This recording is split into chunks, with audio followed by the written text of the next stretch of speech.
Welcome to the Mixology Talk podcast. I'm Chris. And I'm Julia, and we're the folks behind barabove.com, the ultimate resource for craft bartenders, bar operators, and just about anybody else looking to make great craft drinks. I'm a bar consultant with more than 10 years of industry experience. And I run barabove.com, bringing weekly articles and cocktail recipes to help you make great drinks and grow your career behind the bar.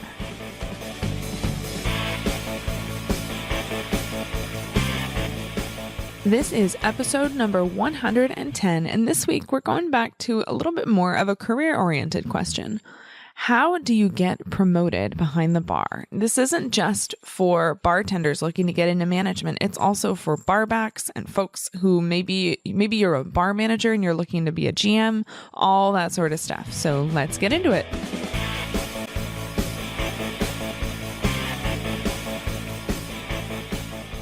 So we get this question actually quite a bit on our blog of how do you navigate working or, going for that next job. So we get this question on our blog quite a bit, and people are really interested in how do you move up, how do you make a career out of this, and what steps do you need to take to go from various positions to the next level. So today we're going to kind of do a broad scenario where we're going to go through a few of the key roles in the bar industry and see how you can kind of make the jump from one to the next, how to ask for them, and a couple of things to keep in mind before you even do. And the thing that I found interesting as we were talking about this topic before we started recording is there's so much similarity in the preparation that you're going to need. Even if you're a barback looking to become a bartender, or if you are a bar manager looking to become a GM, there's a lot of similar techniques and tactics that you're going to need to make that jump. So listen in. Yeah. So I think first and foremost, there's a couple of obvious things that we should just probably touch upon. And that is just be good at your job. I mean, before you ask for that next level up, make sure that you understand and you're actually decent at the job you're doing now. There's been a couple times where people have asked me to take the next step and they're kind of terrible at their jobs. Yeah, it's pretty hard to give somebody more responsibility if they're not able to handle the responsibility they have already. Right. And at that point, it's kind of more of like a guidance, like, okay, I understand you want to make that next level. And absolutely, as a manager or a general manager, it's my job to kind of get you there. And this is how we're going to do it. You need to work on these couple of things and we'll get you there eventually, but I understand where you want to go now, and having that conversation and making your manager aware that you want to kind of progress through your career is probably the first step. Absolutely. And I think it's also a good opportunity to have a development conversation. You may not know that your skills in every area aren't quite up to par, and that's a good conversation to have. But not only in terms of being good at your job, I would also say it's super important to be dependable. This is really big in our industry, and the person that will answer their phone when they know their work is calling and come in when nobody else wants to, they're kind of the go-to person in our industry. Even stepping back from that, Chris, I would say show up for your shift on time.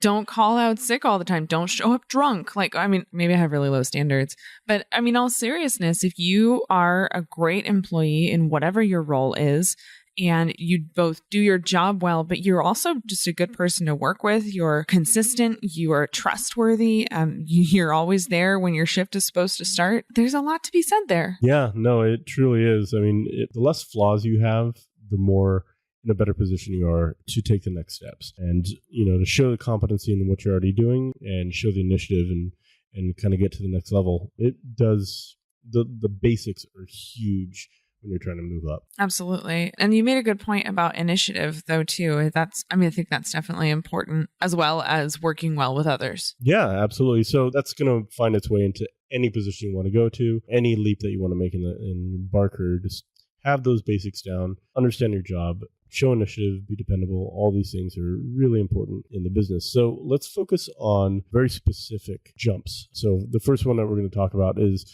barback to bartender. And how do you make that jump? What do you look for? And how do you ask for that opportunity? And this is probably the one that we get asked about the most. I think a barbacking role is certainly easier to find than a bartender role, and it's often seen as a stepping stone towards a bartender position. Frankly, we recommend it as a stepping stone before you become a bartender. But how do you actually make that step? I think first and foremost, everything we talked about before, but also look for an opportunity for moving up. Have those conversations and say, hey, I really enjoy barbacking. It's good money. but I'm really looking to become a bartender, and have that conversation with a couple different people so that they all know that you're interested in becoming a bartender, and you don't want to just, change kegs and stock liquor rooms for another year or so. And there's nothing wrong with that. But again, if your management doesn't know that that's your career path, you might be in for a bad time. I mean, would you even agree that this would be a good thing to mention during your barback interview? Oh, absolutely. This is something I absolutely recommend for anybody. Like, if you know what you want to do in this career and you know where you want to head, make it very, very obvious, and make sure that you mention this in your interview, because they may be able to help you, they may be able to, or they may not be interested in, but you're going to get that vibe right away, and you don't want to work for somebody that doesn't have your best interest in mind. It can't help you get to the place you want to go. Yeah, I mean, I can't think of a specific scenario, but if you were looking for a barbacking job in a bar where, I don't know, every bartender had been there for 10 years, that might not be the best place for you to start as a barback if you're looking to become a bartender. Right, absolutely. Might be a long wait. Yeah, I think it would. You probably learn a lot. You have some great bartenders, hopefully, to learn from. But yeah, just have that conversation and let people know. Earlier the better, and don't be a broken record about it every shift, but bring it up from time to time and let them know that you're definitely interested. Well, you always told me that you didn't start as a barback, you started as a waiter, correct? Right. Yeah, I went straight from waiting tables to bartending, but during my interview, I made it very clear that, and I actually gave them the time. I'm like, in 6 months, I really hope to be behind the bar. Well, and then you told me that you were just a huge pain in the ass. I would ask all the time. I would ask for, so it worked for me, but I kind of took the pulse of the management and knew I could just kind of remind them gently from time to time. It's true. You're not wrong. It goes to show, management's busy. They have a lot of things on their mind. A gentle reminder from time to time is not a bad thing. Right. And you don't know what the management is kind of dealing with. So they may have gotten a month's notice from another bartender and saying, hey, I really love working here, but I have to go on leave. I have a surgery, or I need to go see my mom. I'm going to have to leave, and I'm going to give you a month's notice. All of a sudden, they're looking for a bartender. You're expressing your interest. They have a month to prep you to become live. That's huge. That's a huge opportunity. If you hadn't mentioned it, then you might miss it. Right. And I'm fairly certain that's how I became a bartender. Was somebody went out on leave or something like that, and they had time to train me up. And that's how I got my first bartending job. But, make it known, make it obvious that you want to make that jump, and obviously be really good at your job. Key things for barbacks: you got to hustle, you got to move like you're on fire, depending on the place, obviously. But stop, for the most drop, part, and roll. You got to run. You're probably the first man in, you're probably the first guy out, and you're working probably 2 to 3 times harder than anybody else in that place. So just keep hustling, learn as much as you possibly can, spirits, wine, beer, all of that, and watch bartenders, see how they operate, see how their hands work. Like, take all this stuff in. It's a great opportunity and such a huge education, and it's something I wish I would have done. I think I was telling Julia earlier that if I would have been a barback, I would have been a much better bartender, but I did not have that opportunity. Okay, so let's say that you have set expectations with management for a good long time. They know that you're interested in becoming a bartender. You hustle your pants off as if they were on fire. Mm-hmm. You show initiative. You've learned the cocktail menu. Now what? Now, it's really kind of waiting for an opportunity, right? I mean, it's not going to be the kind of thing where they're going to magically make a new bartender role for you unless you get real lucky. Right, exactly. Like, if they expand into lunch, then there's an opportunity there. But for the most part, somebody's got to leave. And this could be one way or another. Either a bartender calls in sick and they just kind of had enough of the bartender, so they put you in that role. A lunch bartending position is always a good place to start. Yeah, you could always just start with a shift, right? Right, absolutely. Often pick up shifts for other bartenders and clear it with management. Like, hey, I really want to do this. Obviously not a Friday night or anything, crazy busy, but like a Monday or a Tuesday when it's slow. It's a perfect opportunity to kind of get your feet wet and start to figure out how to move behind a bar and kind of the flow that is bartending. No, I think that's a really great idea. And, if you do go up to that manager and say, raise your hand and say, I heard that Joe left, I'd really like that position, and that manager says no, then what I would suggest is say, cool, I'd love to set up a conversation next week where we can talk about what do I need to do to be in a position where you'd be willing to hire me in that role. Right, absolutely. Like, really understanding where your faults are, where you need to kind of grow is huge. And if they say no, you got to kind of have to read your management vibe. They're probably trying to deal with something at the moment, like filling that bartender position at that moment or something else. But find out what it is you need to improve to take that next step and see how their response is to that. And then you can always follow up and say, all right, when should I ask again? And I think that's fairly respectful. I think so. Absolutely. And no, I wouldn't, of course, attack them with this question when have 7 people trying to talk to them all at once. It might be appropriate to instead just say, hey, when can we have this conversation? But again, it's really all about communication. And if you've got a good management team, then they want you to be successful. They want you to move your way up. And frankly, if you have done what we said, if you hustle, if you are dependable, if you're a great part of their team, they don't want you to go anywhere. They want you to work your way up the ranks. Yeah, absolutely. So the next one is kind of the big one, bartender to bar manager. That's where a lot of people are at. This is where we get a ton of questions on. And I mean, there's many different ways to kind of skin this cat, but for the most part, bar management roles typically only become available when a bar manager obviously leaves or a new bar opens up or anything like that. But this is a bit of an odd role, right? Because bar manager it can mean a little or it can mean a lot, depending on the size of your bar. Yeah, it really does depend. Like if you have a pretty big bar, this role could be split up into 2 different roles. So you could have a lead bartender and a bar manager.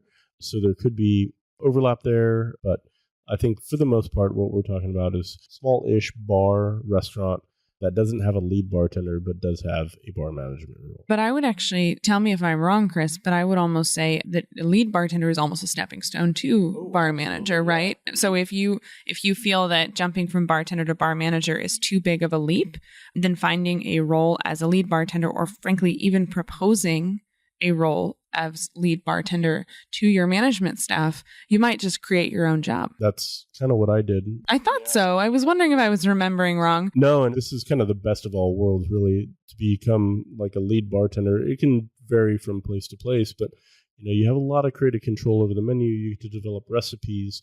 You get to work with vendors on which spirits you want to bring in and stuff like that. It's a really great role. And the beautiful thing is you still get to 10 bar and you're on hourly, so you make decent money. And you still get tips and all that, right? Oh, absolutely. And, it's a ton of responsibility. But for me, that's where that was your sweet spot. Oh, absolutely. Yeah, no, that's a good point, though. And I would say, seems like looking at the positions that you've had and the folks that I've been speaking with, lead bartender can mean a lot of different things. And so if your bar does not have a lead bartender position, then frankly, I would start with some research on your part. Talk to friends you have in the industry. Say, hey, what does being a lead bartender at your bar mean? What are the tasks do they do inventory? Are they looking at P&Ls? Probably not. What are the tasks that are included in that role? And then you might prepare something, go to your own manager and say, hey, like bar manager Joe is really, really busy. I'm looking for a way to work my way up into a bar manager role in the future.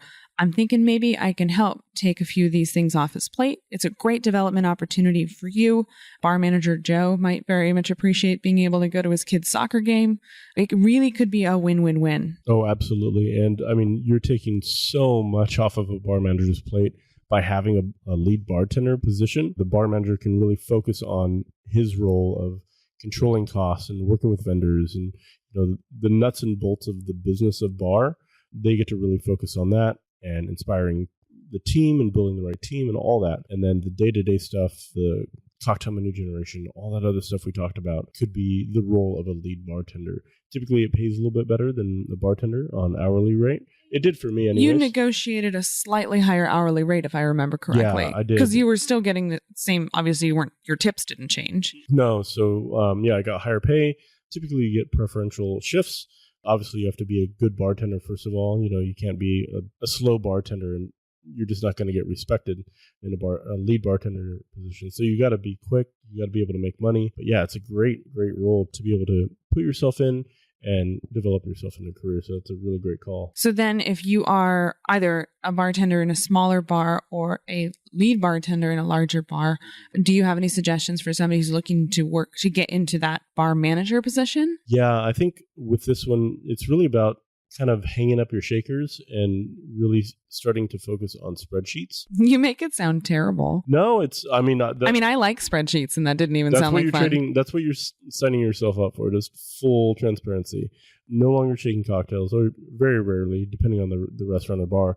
But your focus is really making the bar profitable. And a lot of people stuff, right? A lot of people stuff, yeah. You're leading a team. Like, you are the guy that leads the bar team. You're going to spend a lot of time hiring. You're going to spend a lot of time having conversations with your barback about what skills they need to improve to become a bartender. Facilitating your barback's move into training is a huge piece of the role. Having conversation with bartenders about becoming lead bartenders and why it's such a terrible idea and why you wish you could pay them. But all seriousness, it is all about making the bar profitable and creating an environment for your team to work and be prosperous in. So like I said, you're probably not going to be tending bar a lot. You're going to be sitting there making schedules. You're going to be making schedules. You're going to be costing out your inventory. You're going to be tweaking all the little nuts and bolts that need to happen in order to have a profitable bar. Networking is huge as a bar manager. Being able to pull people in and finding out who's who in town and all this stuff, it's super important. So as far as making that jump from lead bartender to bar manager, just having that kind of target, like, okay, now that I know how to develop recipes and I know they're good and I have a solid basis for flavors and workflow and all that stuff, now I need to kind of transition into more of a business mindset. Start costing out every single cocktail. Hopefully you should have been doing that as a lead bartender, but taking on an additional responsibility of running inventories, finding out what your variance is like, sitting in on manager meetings whenever you possibly can. Just gain as much knowledge of business and how to inspire a team and leadership skills from everybody that you could possibly do that from. And then usually what happens is either the bar manager that's in charge gets promoted, or they leave, and all of a sudden there's an opportunity to get promoted. Yeah, I can't tell you how many times I've heard this story of like, I showed up for my shift and I was told that I was the manager. Right, yeah, here's your keys. Good luck. By the way, inventory is tomorrow. Yeah, kind of. So, yeah, that's usually when it happens. That's when people leave, right? But, just be prepared for it. Just like we've always said, if this is something that you want to do to become a bar manager, make it known, communicate what you want, and hopefully they'll help you kind of get to where you want to go. And just to circle back for a quick moment, if you're not sure you're going to love that, that's okay. The lead bartender role is actually a great way to sort of dip your toe, because you may not want to hang up your shakers. You may love the bartending side of things. Frankly, that's probably why you became a bartender. And I guess what I would say is you may not want to jump headfirst just because it sounds more prestigious. Don't get me started on that. Like I won't even step on that soapbox, but right. I feel strongly about these things. Prestige is not a good reason to change your role. I mean, I think you got to find the job that makes you happy. Yeah. And to be fully transparent, and your mileage may vary, as I say, but when you make that jump from being an hourly employee that collects tip to being a salaried manager, your pay drops considerably. Does it always, or just in big cities like San Francisco? I haven't seen the case where you make more money yet. I'm sure that certainly per hour, because the hours are often much longer, right? Usually you're working like 50 to 55 hours as a manager a week. So I'm just giving you a full heads up. It's an absolute awesome opportunity. I'm so glad I did it, but I knew where I kind of wanted to go, and I knew that bar management was a step in the right direction for me. But yeah, you're going to probably take a bit of a pay cut and work longer hours and have a lot more responsibility. But if you want to understand the business, how to run a business, absolutely should go into bar management. I remember one of the earliest conversations that I had with Chris. This was long before we were dating. These are the sorts of things that he says to ladies he's interested in asking out. It was, I don't remember the details of the conversation, but you just busted into the room and you were like, oh yeah, I got the margins even better this month. It's so great. You were like so thrilled. I will say though, where you were working at the time, if I remember correctly, there was a financial incentive for you on the margins. No, absolutely. But you were like super jazzed about the margins of this one particular cocktail. And I was like trying to smile and nod, because obviously I didn't understand how things worked at that time. But my point that I'm making is like, you got to love this stuff. Yeah. Oh, I'm all about data and numbers. And don't use it as a pickup line. Oh, it worked out for me. Yeah, but it set you back like 3 months. Yeah, I did lose a little bit of credibility, but you have to kind of be geared for this. And I had a blessing of having a really good he gave me enough information and stuff, but it's absolutely where I wanted to go and what I wanted to do. So continuing on that path, let's take one step further, and we can probably stop with general manager. Now, obviously, not every bar is going to have all these roles like we've already mentioned. GM is typically a restaurant role, correct? Could be, yeah. Or do some bars have GMs as well? I don't know, to be honest with you. I think of it as a restaurant role because it sits above the kitchen as well, and wait staff. So, or not kitchen, but definitely front of house. So yeah, there's that last role of the bar manager to GM, and this is kind of where I almost ended my career, and then got back into bartending, which was where I always wanted to be. So this is just kind of more of the same, really.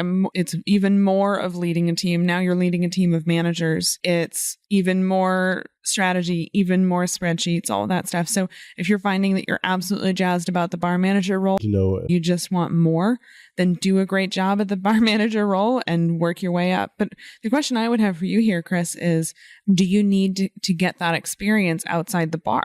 If you're trying to transition to a general manager role, you need to know as much about the restaurant as possible. So if you're not used to working the front of house restaurant side, if you've only been focused on a bar and you work in a restaurant, do yourself a favor, take 6 months or a year and really understand front of house service and waiters and all that stuff, because you will need to know all of that as a general manager. So if you're a bartender and you think that in your distant career you'd love to make your way into a GM type of role, you may want to think about that now. You may want to think about seeing if you can pick up some shifts as a waiter, or even better, take on that role for a little while. Really get to know it, because that you're going to have that on your resume when you're looking to make that move. Yeah, absolutely. And one of the things I will say is really don't rush the position you're trying to go for. Really get as much information out of each position that you possibly can, because you don't want to get to the top and then all of a sudden have this giant gap in your knowledge. Make yourself a pretty well-rounded restaurant professional. Learn as much as you possibly can. Yeah, I think that helps build respect also. When you're leading a team, you really want your team to believe that you are worthy of their respect, that you have the experience under your belt, that you really can be a good leader. And certainly, I'm not saying if your GM has never been a waiter that you shouldn't respect him or her. That's not quite what I'm going for. But my point is, it's just going to put you in a better position. The more time that you have in each of those roles, the more experience you have in the industry. This is one of those jobs where you just got to get the miles under your belt. There are some roles that's more like ticking the box, and the faster you tick the box, the faster you work your way up. This isn't one of them. No, I totally agree with you. There's some serious skills that need to be developed as a general manager, and if you lack them, it will absolutely show up all over the restaurant, and it can be pretty bad sometimes. Yeah, and you can quickly lose the respect of your team, and that's very, very hard to get back. And I'm sure we've all worked in environments like that, and we can see how it plays out. So take your time, learn as much as you possibly can. If you know you don't know wine, seek out becoming a sommelier. I know it's a long process, but it's definitely worth the journey. And same thing with cocktails, with beer and service in general. And take the time, really start to understand these things and look for opportunities to learn from others too. Absolutely. Yeah. And once again, I can't help myself. I need to reiterate one more time. You got to do what you like doing. If you like bartending, don't feel like, oh, I've been bartending for 15 years. I guess I should become a manager. I think there's a lot of industries where that, again, it's more prestigious the more sort of steps up you go in the naturalization. And I think a lot of people naturally think that way. You're the general manager. You must be bigger and fancier than the bar manager and so on. Well, I don't care what they think. You got to do what makes you happy. You got to do the thing that when you go home at night, you go, that was a good day. Yeah. And I think to your point, there's not a lot of opportunity for development or for career advancement in this industry. And it's one of the things that really kind of drives me a little bit crazy is, if you work in any restaurant, or bar, there's only like 3 or 4 tiers that you can climb up. And each time you go up a tier, it's a pretty drastic learning curve.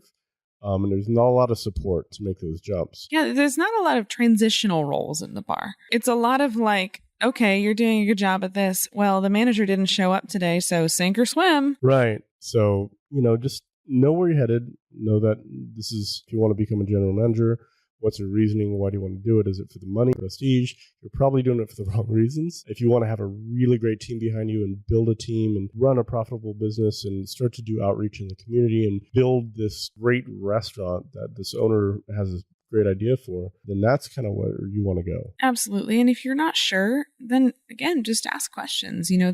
We always say this, but just network in the industry. Go to your USBG events. Go to the events in your area. Meet people who are in the roles that you're considering taking on. Shoot, invite your GM out to coffee. He probably won't have time. Or a place you left that you really respect a general manager. Like, find a mentor. Yeah, say, hey, I've been thinking about this. Can I pick your brain? I'll buy you lunch or a cocktail or something like that.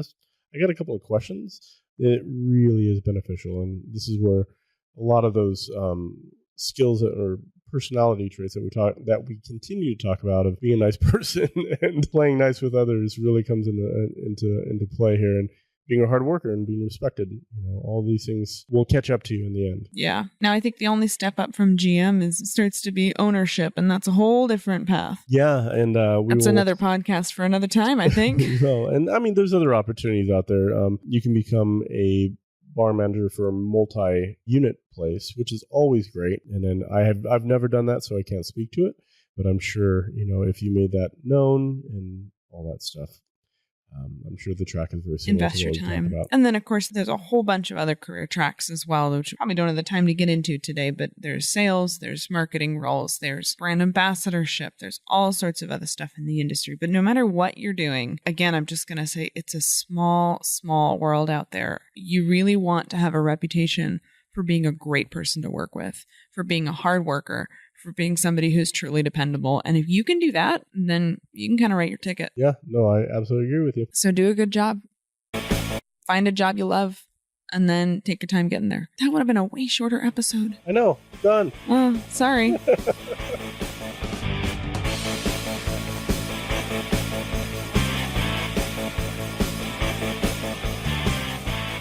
So hopefully today's episode has given you a little bit of food for thought as you start to look forward in your career at the roles that you do want or maybe thought you wanted.